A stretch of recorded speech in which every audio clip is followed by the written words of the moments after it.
नमस्ते, मी वंदना. माझ्या चॅनलमध्ये पुन्हा एकदा तुमचं सगळ्यांचं स्वागत. तर मी आजारी असल्यामुळं मी पुढचं काही सांगणार नाही. तर जसं मी तुम्हाला दाखवते त्यानुसार जर तुम्ही प्रिन्सेस ब्लाऊज जोडला तर नक्कीच फायदेशीर ठरेल हा व्हिडिओ. आणि सोप्या पद्धतीने मी तुम्हाला दाखवते का व्हिडिओ जास्त मोठा होऊ नये म्हणून मग मी अस्तर अगोदर जोडून घेतलेलं. अस्तर जोडले, नॉर्मल गोल गळा आहे, त्याला लेस लावली आणि आपला हा 3 पीसमध्ये प्रिन्सेस ब्लाऊज आहे.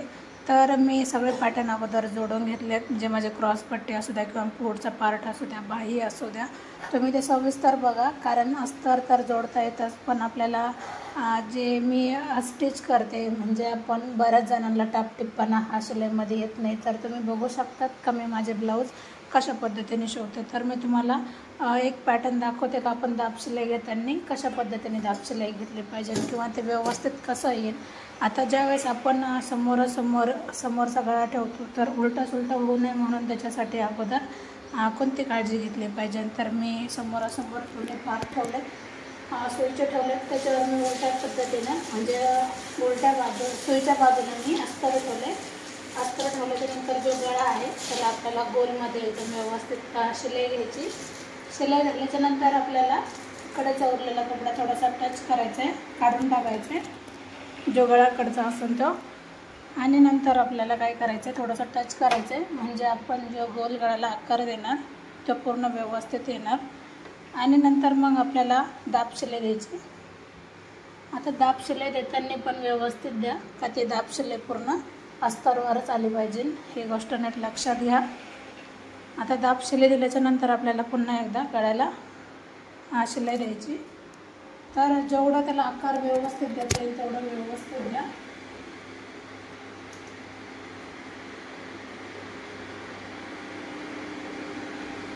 आता आपण कडेला पूर्ण याला शिलाई मारून घ्यायची. आता शिलाई मारल्याच्यानंतर उरलेला कपडा आपण पूर्ण कट करायचा आहे. चहू बाजूने आपल्याला शिलाई मारायची. शिलाई मारताना याच्यामध्ये चोन कुठंच पडायला नको आहे किंवा अस्तर लूज पडते आणि वरचा कपडा फिट्ट होतो किंवा वरचा फिट्ट खालचा लूज असं होऊ नका देऊ. ह्या गोष्टी नीट लक्षात घ्या. व्यवस्थित शिलाई मारा. आणि उरलेला कपडा मी पुन्हा एकदा सगळा कट केला आहे. दोन्ही बाजू मी सेम पद्धतीने जोडून घेतल्यात. आता त्या दोन्ही बाजू सेम आल्यात का नाही ते आपल्याला चेक करायचं म्हणजे हुकलूक पट्टी. आणि नंतर मी सगळं तर जोडून घेतलं आहे. आणि आता मी जसं सांगते त्यानुसार तुम्ही जोडून घ्या. मी जास्त बोलू शकत नाही, पण येणाऱ्या व्हिडिओमध्ये नक्कीच तुम्हाला अजून सविस्तर सांगण्याचा प्रयत्न करेन. तर कंटिन्यू करा. याचा मी कटिंग व्हिडिओ ब्लाऊज फिनिशिंग या चॅनलला टाकलेला आहे, तर नक्की बघा. माझे 2 चॅनल आहेत, हर एक व्हिडिओ खाली मी लिंक देते, तर नक्की जाऊन बघा. कारण सविस्तर माहिती सांगते, अवघड काहीच नाही आहे. तर कंटिन्यू करा. आणि ब्लाऊज कसा झाला कमेंट करा. जसं तुम्ही कमेंट करता त्यानुसार नक्कीच उत्तर देण्याचा प्रयत्न करेन. जरी हा पार्ट आपण शिवताना जास्त झाला तर आपल्याला थोडंसं तिरक्याच्यामध्ये कट करायचं आहे, तिरकं कट करायचं आहे. कट केल्याच्यानंतर आपल्याला चेक पण करायचं आहे. 36 छातीचा हा ब्लाऊज होता. तर मी कशा पद्धतीने शिवते आणि कसं मी चेक करते ही गोष्ट पण तुम्ही नीट लक्षात घेऊन शिका.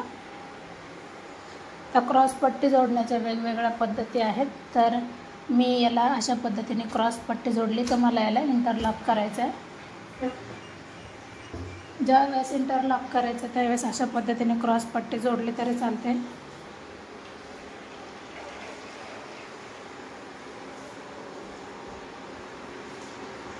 अस्तरचा ब्लाऊज 14 मिनटात दाखवणं म्हणजे भरपूर काही शिकायला भेटते. जास्त फास्ट पण नाही आणि जास्त स्लो पण नाही. कारण आता सध्या सगळ्यांना पटकन व्हिडिओ पाहायला आवडतं किंवा समजून घ्यायला आवडतं. त्याच्यासाठी मी थोडासा व्हिडिओ फास्ट केले, जास्त पण नाही आहे. लक्षात येतं आहे. कधी पण हुकलूक पट्टी जोडायच्या अगोदर आपल्याला चेक करून घ्यायचं आहे का कशा पद्धतीने कमी जास्त होतं आहे का नाही. आणि कमी जास्त होत असेल तर आपल्याला क्रॉस पट्टीमध्ये ॲडजस्ट करता येतं.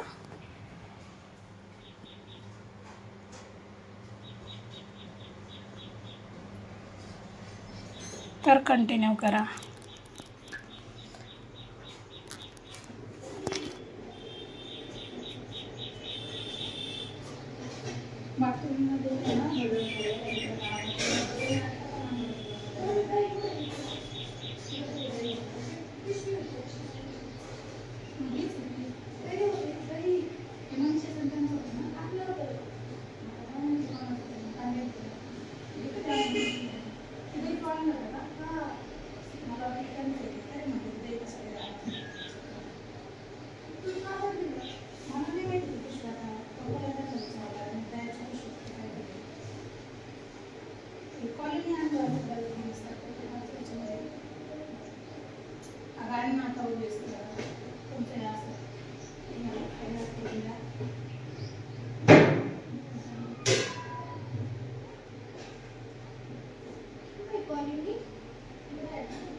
गाडी बी ते नीट आवरा.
तर तुम्ही याची पूर्ण फिनिशिंग बघू शकतात. खूप सुंदर याची स्टिचिंग आली.